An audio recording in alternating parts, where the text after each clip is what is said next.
Established as the Revenue Marine on August 4th, 1790, for the purpose of customs enforcement, the service was renamed the Revenue Cutter Service in 1890. The Revenue Cutter Miami was one of two authorized in 1910 and built by the Newport News Shipbuilding and Dry Dock Company.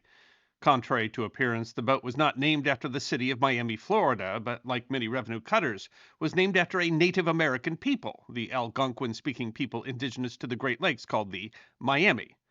Tasked with customs enforcement in South Florida and the Gulf Coast and based in Tampa, Miami was very active from her launch in 1912.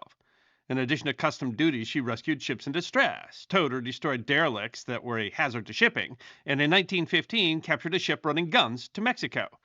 The same year that Congress combined the Revenue Cutter Service and the U.S. Life Saving Service to form the United States Coast Guard. The following year, Miami was renamed Tampa in recognition of its long association with the city. When, on April 6, 1917, the United States declared war with Germany, the Tampa and other Coast Guard cutters were transferred to the Navy, assigned to escort convoys and protect them from U-boats. Tampa spent the next 11 months earning a stellar reputation for efficiency. On the evening of September 26, 1918, Tampa was returning from convoy escort from Gibraltar to its base in Milford Haven, Wales, when the ship simply disappeared.